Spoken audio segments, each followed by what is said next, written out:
আজকে চলে এসেছি তোমাদের সামনে ফুলকপির ডাঁটা চচ্চড়ি নিয়ে। ফুলকপির এই অংশটা আমরা প্রায় বাদ দিয়ে থাকি, তবে আজকে আমি তোমাদের সঙ্গে এরই একটা রেসিপি শেয়ার করে দিলাম। কচি ডাঁটাগুলো এবং সবটাই কচি আমি কিছুটা অংশ নিয়ে নিয়েছি পাতা সহযোগে।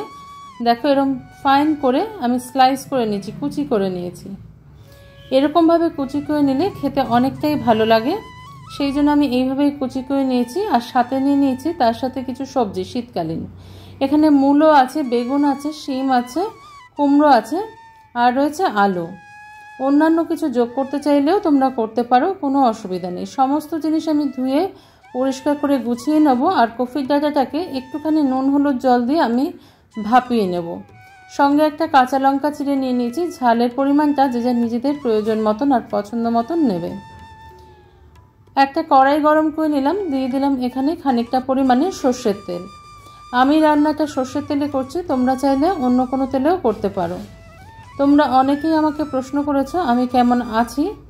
আমার প্রচণ্ড ঠান্ডা লেগেছিল বন্ধুরা, অনেক কাশি, সেই জন্য গলার আওয়াজটা একটু অন্যরকম শোনাচ্ছে, তবে ভালো আছি। তোমাদের সবাইকে অসংখ্য ধন্যবাদ। Welcome to my cooking channel Shatabdi's kitchen. Shatabdi's কিচেনে তোমাদের সবাইকে স্বাগত।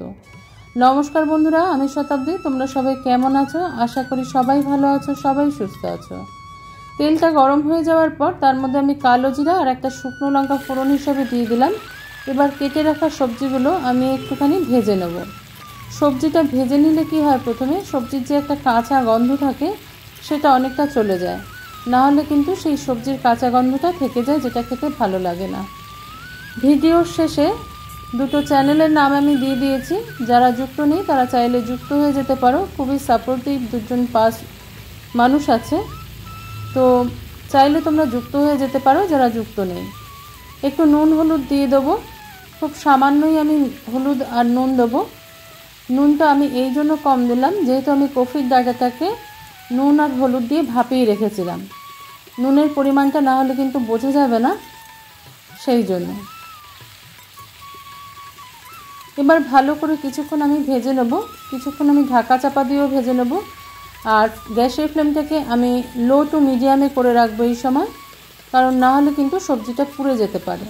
সেই জন্য আমি গ্যাসের ফ্লেমটাকে লো টু মিডিয়ামে রেখে কিছুক্ষণ সময় ঢাকা দিয়ে রাখবো।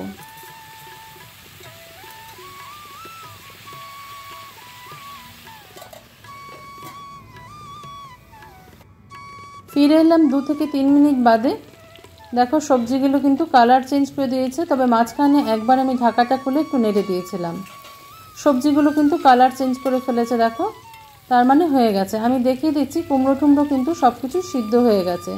শিম তো খুবই কচি, এখন এই সময় শিম খুবই কচি থাকে, সিদ্ধ হয়ে গেছে। মূলোও সিদ্ধ হয়ে গেছে, আলুও প্রায় সিদ্ধ হয়ে এসেছে।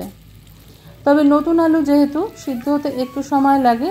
এবার ভাপিয়ে জল ঝরিয়ে রাখা যে কফির ডাঁটাগুলো ছিল সেগুলো আমি এর মধ্যে যোগ করে দিলাম। এবার কফির ডাঁটা দিয়েও ভালো করে নাড়িয়ে চাড়িয়ে নিতে হবে আমাদের কিছুক্ষণ সময় ধরে। কফির ডাঁটাটা ভাপিয়ে নেওয়ার একটাই উদ্দেশ্য, এখন কফির ডাঁটা অনেক নরম থাকে, ভাপানোর কোনো প্রয়োজন হয় না, তবে এ সময় অনেক ধরনের কেমিক্যাল চাষে ব্যবহার করা হয়, সেই জন্য কিন্তু ভাপিয়ে নিলে ভালো হয়। ভাপিয়ে নিলে এই কফির ডাঁটার মধ্যে যে কেমিক্যালগুলো প্রয়োগ করা হয় সেগুলোর শরীরের ক্ষতির সম্ভাবনাটা অনেকটাই কমে যায়। দিয়ে দিলাম খানিকটা পরিমাণ চিনি।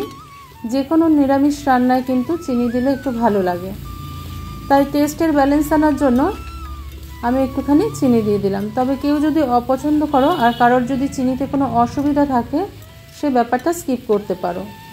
তবে মিষ্টি দিলে কিন্তু স্বাদের অনেক হেরফের হয়, একবার কেউ যদি কখনো না দিয়ে থাকো একবার দিয়ে দেখতে পারো। এবার কিন্তু আলুটাও সিদ্ধ হয়ে এসছে। এই সময় আমি ভালো করে নাড়িয়ে চাড়িয়ে নেব, কারণ কফির ডাঁটা থেকে যে জলটা বেরিয়েছে সেটাও কিন্তু একটু শুকোতে টাইম দিতে হবে। চচ্চড়ি জাতীয় জিনিস একটু মাখা মাখা শুকনো শুকনো হলে খেতে ভালো লাগে। এদিকে দেখো আমি একটা বাটিতে একটু সাদা সর্ষে, এই চামচটা দেখছো যে এই চামচের 1 চামচ সাদা সর্ষে, কালো সর্ষে আর গোটা জিরা নিয়ে নিয়েছি, আর একটা কাঁচা লঙ্কা দিয়ে পেস্ট করে নিয়েছি। আমি কিন্তু ছাঁকিনি। এইবার আমি এই সবজিটার মধ্যে, চচ্চড়িটার মধ্যে কিন্তু এই বাটাটা মিশিয়ে দেবো। জলের কোনো প্রয়োজন হবে না আমাদের, শুধু বাটিটা দিয়ে সামান্য একটু জল আমি দিয়ে দেবো, যাতে সমস্ত চচ্চড়ির গায়ে এই সর্ষে বাটাটা লেগে যায়। আর খানিকক্ষণ আমাদের এটাকে মিশিয়ে নিতে হবে। আমি এটাকে হাই ফ্লেমেই এখন মিশিয়ে নেব, কারণ এটাকে আর কিন্তু লো ফ্লেমে রাখার প্রয়োজন নেই। হাই ফ্লেমে কিছুক্ষণ মিশিয়ে নাড়িয়ে চাড়িয়ে নেব। এই সময় তোমরা কিন্তু নুন মিষ্টিটা অবশ্যই চেক করে নেবে। ঝালের পরিমাণটা যে যার প্রয়োজন মতন দেবে।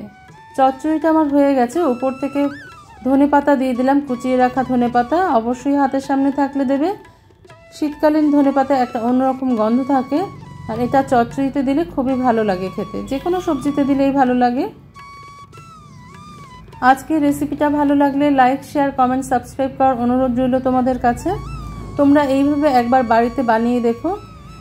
আমি একটা বাটিতে তুলে নিয়েছি। সবজিটা গরম ভাতের সঙ্গে কিন্তু খুব সুন্দর লাগে, তবে রুটি দিয়েও তোমরা খেতে পারো। এটা গরম গরম খেতে ভীষণই ভালো হয়। একবার অবশ্যই তোমরা বাড়িতে ট্রাই করবে।